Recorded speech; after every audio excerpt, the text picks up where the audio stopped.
When you picture the training ground of a double gold medal winning Olympian, you probably imagine state-of-the-art facilities, heated pools and a team of elite coaches. You definitely don't imagine a warm, black, silty cooling pond at a coal mine.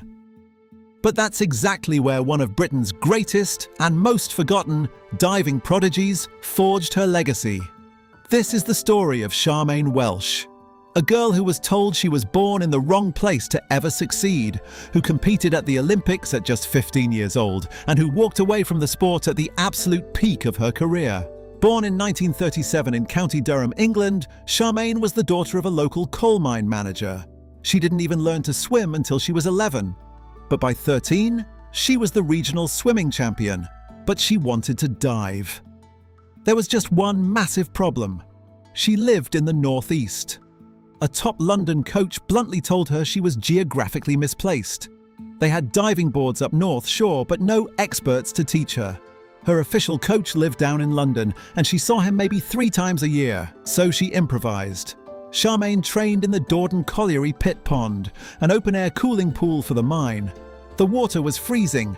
It was filled with black silt.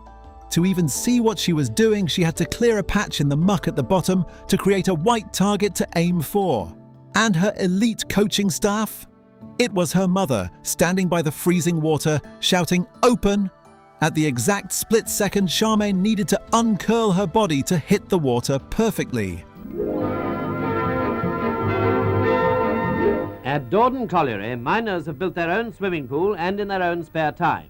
The new chairman of the Labour Party, Sam Watson, was present for the gala, and he saw how well the men had transformed the old weed-covered pond into an up-to-date pool in just about 4 years.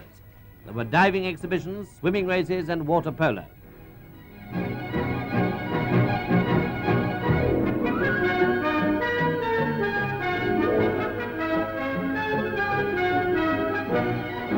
Later, a bathing beauty display caused a bit of a stir, and main interest was centred on 20-year-old Eileen Hebson. Eileen was a real miner's dream, though not perhaps of home. Whatever they were doing in that freezing pit pond, it worked. In 1952, at just 15 years old, Charmian qualified for the Great Britain Olympic team heading to Helsinki. It was her first time ever leaving the country. In fact, her mum promised her a proper Scottish tartan kilt if she made the squad. She didn't just show up to make up the numbers either. At 15, she placed an incredible 5th in the 3-metre springboard. 4 years later, at the 1956 Melbourne Olympics, she was a seasoned veteran at 19. Her technique was so powerful that a Russian coach famously remarked she was the only woman he'd ever seen who could use the springboard to the exact same physical advantage as a man. 1958 was the year she became a legend. At the Commonwealth Games in Cardiff representing England, Charmian dominated. She won double gold, taking first place in both the 3-metre springboard and the 10-metre platform. Later that year, she grabbed a silver at the European Championships. She was on top of the world. But behind the scenes, British sports politics were suffocating her. Before the 56 Games, her father wanted her to train in the United States to get the world-class coaching she deserved. The British swimming establishment's response? They told her if she went to America, America could keep her. She stayed in the UK, but the rigid politics of the sport wore her down. Everyone expected her to dominate at the 1960 Rome Olympics. Instead, in 1959, at just 22 years old, Charmian Welsh shocked everyone. She retired and simply walked away. Charmian shifted her focus entirely to education, training at Langham Tower in Sunderland and becoming an infants teacher. Tragically, her later life was marked by unimaginable loss when her husband, her only daughter, and her daughter's fiancé were all killed in a devastating car crash. But despite the heartbreak, her love for the water never died. She didn't turn bitter.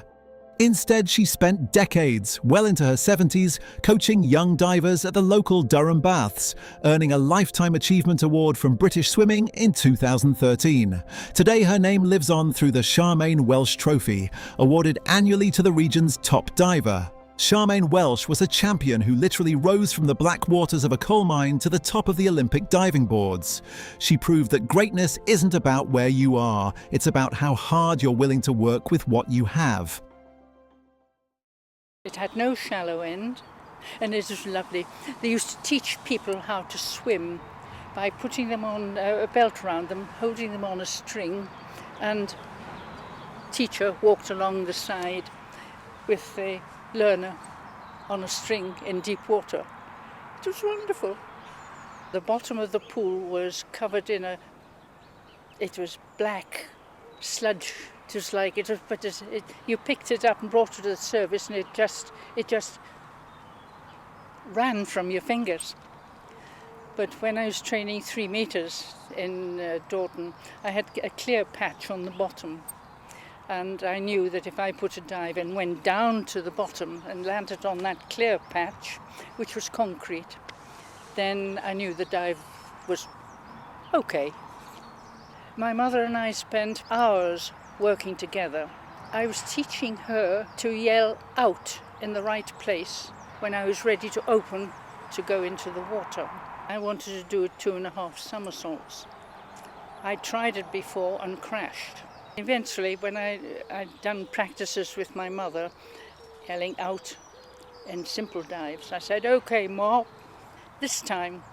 And she yelled out in the right place when I did it at 2.5 somersaults. And gosh, it was lovely. It really was. I think she was as happy as I was, A, that she got it right, and B, I got into the water without hurting myself.